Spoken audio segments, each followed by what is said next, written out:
Hello नमस्ते सेवा र साथीहरू सन्चै हुनुहुन्छ होला। म पनि सन्चै छु भन्दै म चाहिँ यहाँ गाविसमा आउँदै गरेको गाडी चाहिँ तल आधी भन्दा पनि निकै माथि नै उयो हुँदो रहेछ। अनि त्यही भएर यहाँ पिच रोड बनाएको रे भर्खर, अनि त्यही भएर गाडी जानु नदिने रहेछन्। अनि म चाहिँ यहाँ छाता ओढेर झन्नै छाता चाहिँ घरबाट बोकेर हिँडेछु साथीहरू। अनि त्यही भएर म छाता ओढेर हिँड्दैछु। अनि यहाँ सब्जी पनि यो थाङ्ग्रे बोरी होला, यी खोइ के हो, भर्खरै रोप्दै रहेछ नि। यहाँ चाहिँ यता चाहिँ पुरै पहाड जस्तै छ है साथीहरू, हेर्न सक्नुहुन्छ। म चाहिँ यहाँ पसिनै पसिना भएर हिँड्दैछु साथीहरू। अनि यता अगाडि पनि हिँड्दै जाँदै छन्। म चाहिँ यहाँ सानो काम थियो र आउँदै गरेको, सधैँ चाहिँ गाडी माथि गाविसम्मै पुग्थ्यो, अहिले चाहिँ निकै तलै झारिदिनु हुँदो रहेछ गाडीले। थाहा नै भएन, धन्नै छाता चाहिँ बोकेर आइयो, तर त्यति साह्रो घाम त छैन र भए पनि गर्मी नै भएको छ है साथीहरू। हामी चाहिँ तल हाम्रोतिर चाहिँ भर्खरै मकै छर्दैछौँ। यता चाहिँ यत्तिको लामो भइसकेछ। यहाँ चाहिँ पहिला सब्जी रोपेको थियो म अस्ति नै 2 महिना अगाडि आउँदाखेरि चाहिँ। अहिले चाहिँ यहाँ मकै यत्तिको भइसकेको रहेछ साथीहरू। यहाँ माथिको उयोहरू चाहिँ हेर्न सक्नुहुन्छ, भ्यूहरू चाहिँ यस्तो छ साथीहरू। म चाहिँ हिँड्दा हिँड्दा स्वयं नै भयो। अब निकै पो जानुपर्छ, अझै 15-20 मिनट जति नै हिँड्नुपर्छ साथीहरू। अनि म चाहिँ यहाँ चुई हिँड्दैछु। कस्तो हप्प भएर गर्मी भएर मर्नु आँट्यो है साथीहरू। अनि उपर पारिपट्टि चाहिँ कोला खेती पनि गर्दो रहेछन्। यता पनि गर्मी नै हुँदो रहेछ, तल हाम्रोतिर पनि गर्मी नै छ र भए पनि तल हाम्रो जति चाहिँ गर्मी छैन साथीहरू। यहाँ पिच रोड चाहिँ बनाएँ, तर धेरै टाइमसम्म चाहिँ टिक्दैन होला। यो बाटो अस्ति हामी 2 महिना अगाडि आउँदा चाहिँ कस्तो खताम थियो, अहिले चाहिँ राम्रै बनाएको रहेछ बनाउनु चाहिँ। तर हाम्रो गाडी चाहिँ तलै छोडिराखेर यहाँ हामी चाहिँ हिँड्नुको हैरान पर्यो है साथीहरू।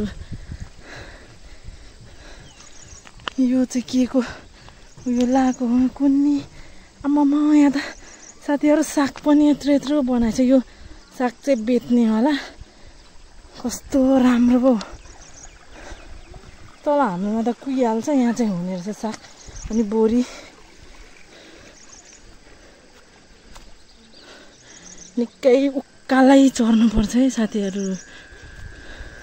सधैँ हामी चाहिँ हिँडिरहेको छौँ, अनि त्यही भएर केही जस्तो लाग्दैन भन्दा पनि गर्मी भएर स्यास्या फ्याफ्या भइसक्यो। म चाहिँ हिँड्दैछु, सधैँ त माथिसम्म नै पुर्याउँथ्यो साथीहरू। म चाहिँ यहाँ पुलको छेउमा पुग्नु आँटेको छु। म तपाईँहरूलाई पुल पनि देखाउने छु। यो चाहिँ के को घाँसहरू कोलाहरू रहेछन्। यहाँ चाहिँ गाई पनि साइडमा कराउनु भयो। कति धेरै गर्मी भएर म चाहिँ यहाँ पसिनै सुरी भएँ। यहाँ कोला पनि साइडमा फलिराखेको रहेछ।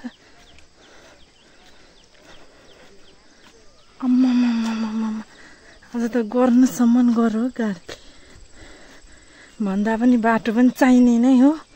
चाहिनु चाहिँ फाइनल्ली साथीहरू म चाहिँ पुलको छेउमै आइपुगिसकेँ है। अब चाहिँ पुल चाहिँ खोला त बर्खामा मात्रै होला, अहिले त छैन। पुल पनि राम्रै नै छ साथीहरू। म चाहिँ आइपुग्न आँटिसकेँ साथीहरू। यहाँ गर्मीले पसिना हेर्न सक्नुहुन्छ। उयो माथि हो, म चाहिँ पुग्न आँटिसकेँ है अब साथीहरू।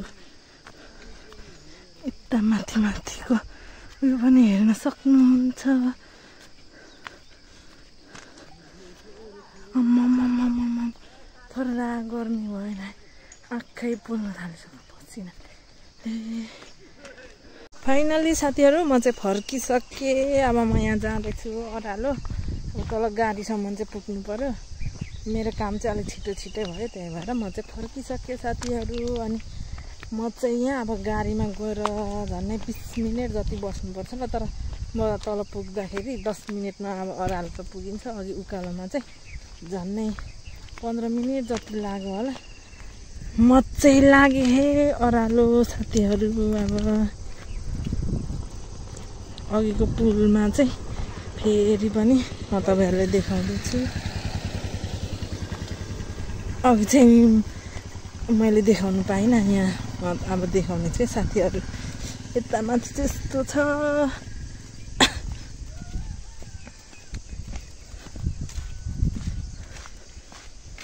यता चाहिँ पुलको उयो चाहिँ यस्तो छ है साथीहरू, डर लाग्दो। अब यो घाम चाहिँ लागिरहेको छ। म चाहिँ यहाँ छाता ओढेर हिँड्दैछु सिङ। मलाई चाहिँ खोकी लागेको थुप्रै दिन भइसक्यो, निको नै हुँदैन जे खाँदा पनि। कहिले निको भएन। म त्यही भएर जे पाए त्यही खाँदै हिँड्दै गरेको साथीहरू। यताको भ्यू पनि यस्तो देखिँदो रहेछ है साथीहरू। तर घाम लागेर टिल भइरहेको छ। म चाहिँ यहाँ हिँड्दैछु। अनि यहाँ चाहिँ फेरि पहाडमा हुने खालको हामी चाहिँ निबार भन्छौँ। पहाडमा चाहिँ यहाँ पनि हुँदो रहेछ। यसको टपरा बनाउनु चाहिँ दामी हुन्छ साथीहरू। यहाँ चाहिँ खोइ अब घाँस युज गर्नुको लागि रोपेको होला। हामी चाहिँ पहाडमा टपरा बनाउने छौँ साथीहरू। अघि चाहिँ मैले उकालोको देखाएको थिएँ, अहिले चाहिँ ओह्रालोको देखाउँदैछु है साथीहरू। यहाँ चाहिँ पुरै ओह्रालो छ बाटो चाहिँ, तर गाडी चाहिँ आउनु चाहिँ पुरा योभन्दा उकालोमा त गाडी चढ्नु चाहिँ र भए पनि।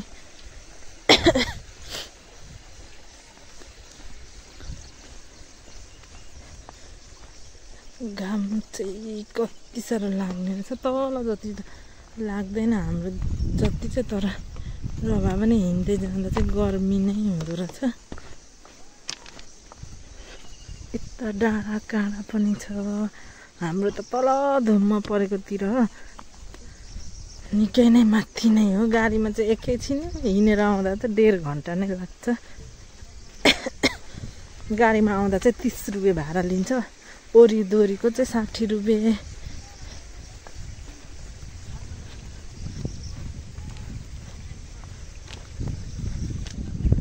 बाटो चाहिँ राम्रै देखिन्छ है साथीहरू, तर धेरै त थाम्दैन होला। यो के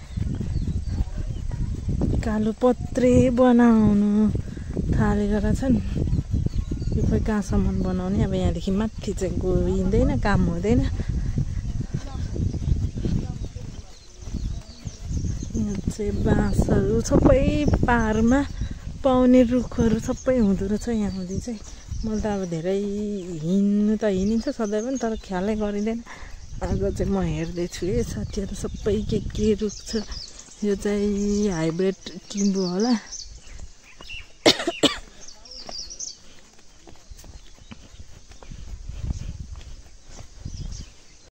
यहाँ चाहिँ साग सबै लगाएको रहेछन्। कस्तो खम लाग्ने। अब मान्छे पनि छैन किनेर लैजाउँ भन्दाखेरि। कस्तो दामी साग रोपेको रहेछन् साथीहरू। रोपेको भन्दा पनि छरेको होला, बाक्लै छ। अब यो छाप्दै बेच्दै गर्ने होला।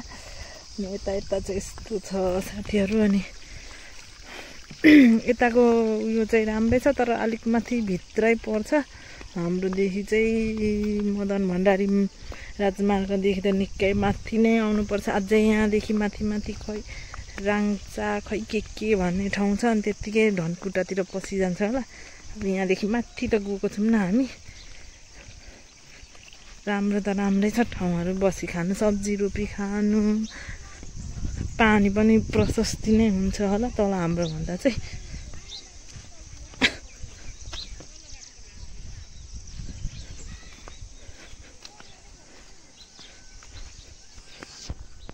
फाइनली साथीहरू म चाहिँ गाडी बिसाएको ठाउँतिर आइपुगेँ। अब यहाँ चढेर जाने हो घरतिर। अनि यता माथि चाहिँ जङ्गल खतरा छ। बिचमा चाहिँ गाउँ बस्तीहरू छ। अब पहिला चाहिँ हामी यताबाट हिँड्थ्यौँ, अहिले चाहिँ यता साइडबाट जानुपर्ने हे साथीहरू।